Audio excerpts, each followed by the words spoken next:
it, please. Dear MPs, the Parliament has the honor to listen to address of Prime Minister of the UK, Boris Johnson. The British people in the most dangerous time came to our rescue, inspiring the nations of the world with this uncompromised support. So we are very grateful to the government of the UK for this big-scale assistance. And with great pleasure, I would like to turn the floor to Prime Minister of the UK, Boris Johnson. Thank you very much, Mr. President Volodymyr Zelensky. President Zelensky, Mr. Chairman, members of the Verkhovna Rada, it is a big honor for me to address you at this crucial moment in history, and I salute the courage with which you are meeting today, the way you have continued to meet in spite of the barbaric onslaught on your freedoms.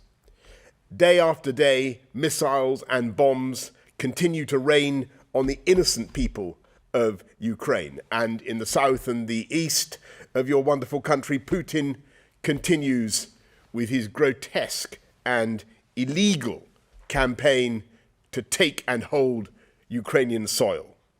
And his soldiers no longer have the excuse of not knowing what they are doing. They are committing war crimes. And their atrocities emerge wherever they are forced to retreat, as we've seen at Bucha, at Irpin, at Hostomel, and many other places. And we in the UK will do whatever we can to hold them to account for these war crimes. And in this moment of uncertainty, of continuing fear and doubt about the future, I have one message for you today. Ukraine will win.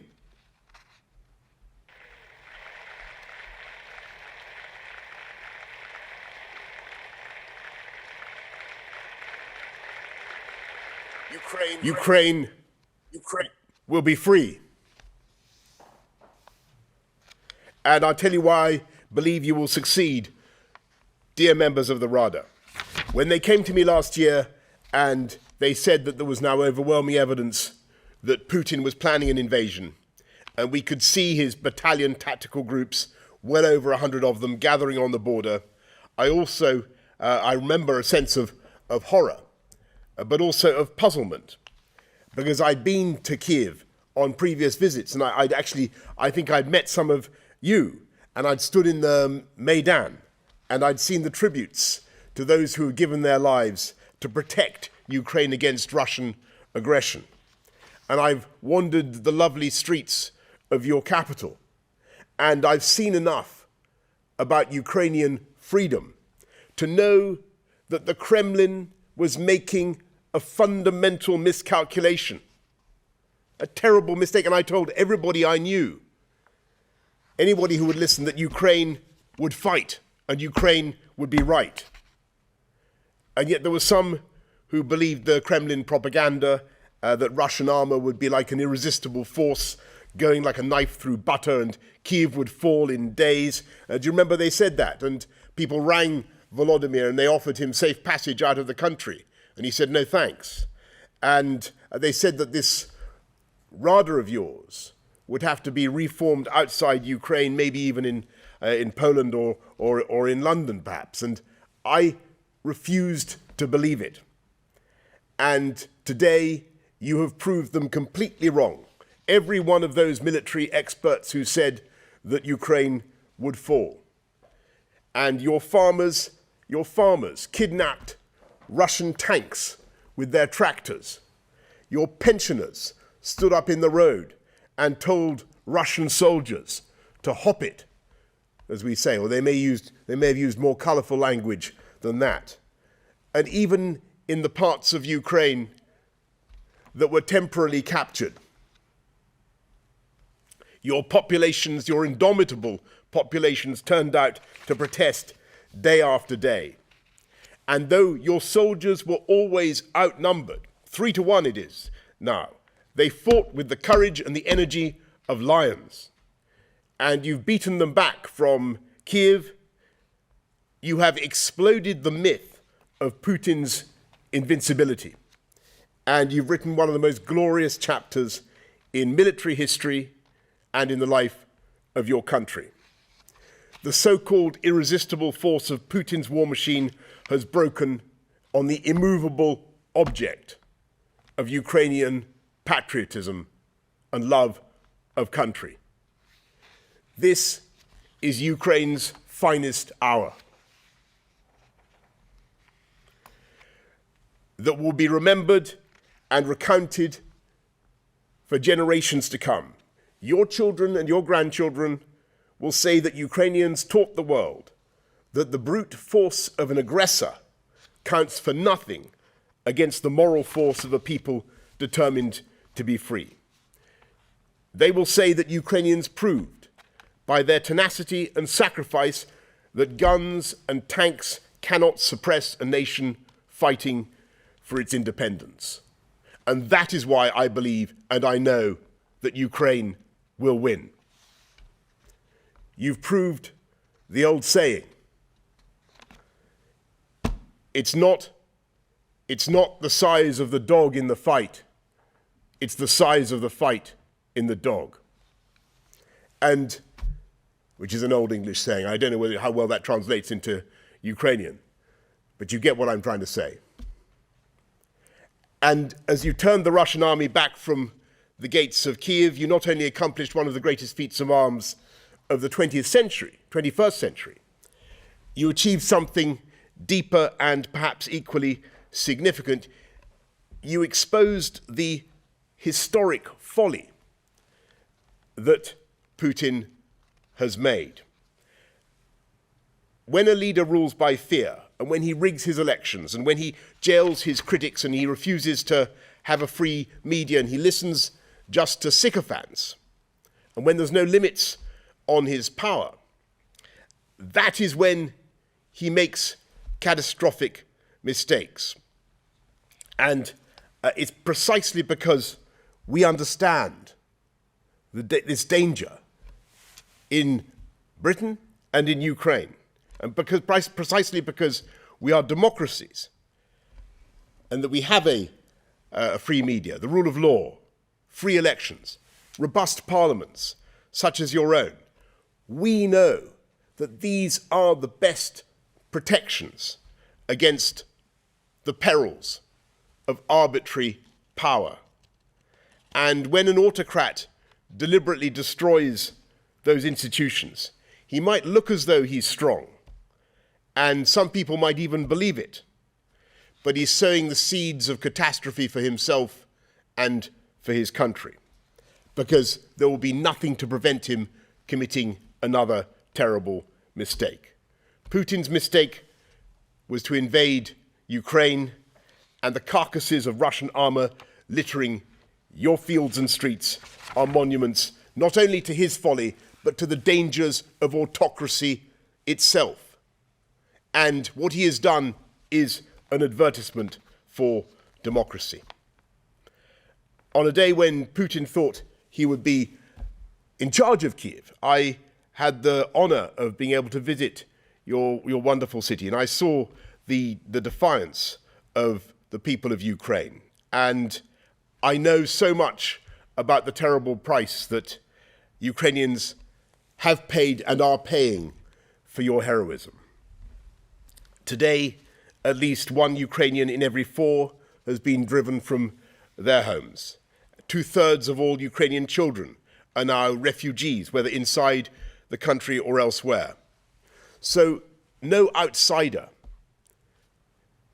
like me can speak lightly about how this conflict could be settled if only Ukraine would relinquish this or that piece of territory, or we find some compromise for Vladimir Putin. And we know what happens to the people who are left behind in the clutches of this invader. And we who are your friends must be humble about what happened in 2014. Because Ukraine was invaded before, for the first time, and Crimea was taken from Ukraine. and the war in the Donbass began. And the truth is that we were too slow to grasp what was really happening. And we collectively failed to impose the sanctions then that we should have put on Vladimir Putin. And we cannot make the same mistake again. And it's precisely because of your valor, your courage, your sacrifice, that Ukrainians now control your own destiny. And you are the masters of your fate. And no one can or should impose anything on Ukrainians. And all I will say is that we in the UK will be guided by you, and we are proud to be your friends. And I'm proud that our ambassador, Melinda Simmons, is back in Kyiv. I know you know Melinda, to reopen our embassy. And in January, of course, as you were kind enough to say, Mr. Chairman, just before Putin launched his onslaught, we sent you plane loads of anti-tank missiles, the NLAVs, which I think have now become popular in Kyiv and elsewhere. And we have intensified that vital effort, working with dozens of countries, helping to coordinate an ever bigger supply line. And we're sending many thousands of weapons of every kind, including tanks now and armoured vehicles. In the coming weeks, we in the UK will be sending you Brimstone anti-ship missiles and Stormer anti-aircraft systems. And we're providing armoured vehicles to evacuate civilians from areas under attack and protect officials, as what Volodymyr mentioned to me in our most recent call, protect officials while they maintain critical infrastructure. I can announce today from the UK government a new package of support totalling £300 million, including radars to pinpoint the artillery bombarding your cities, heavy lift drones to supply your forces, and thousands of night vision devices. We will carry on supplying Ukraine alongside your other friends with weapons, with funding and humanitarian aid until we have achieved our long-term goal, which must be so to fortify Ukraine that no one will ever dare attack you again. Here in the UK, in my country, you will see Ukrainian flags flying everywhere, from church spires and in shop windows. You see Ukrainian ribbons on the lapels of people up and down the country. And there are many reasons why your country has evoked such astonishing sympathy in the British people. It's a conflict that has no moral ambiguities or grey areas. This is about the right of Ukrainians to protect themselves against Putin's violent and murderous aggression. It's about Ukraine's right to independence and national self-determination against Putin's deranged imperialist revanchism.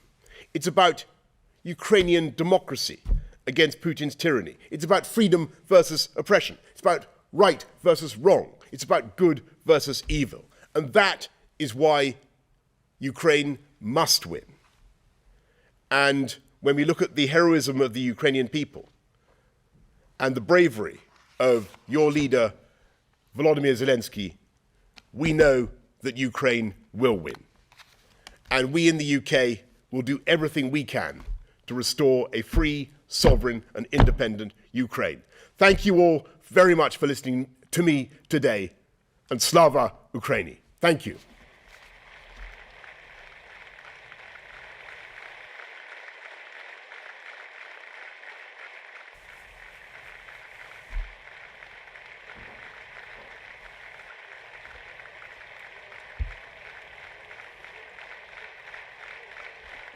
Thanks, everybody.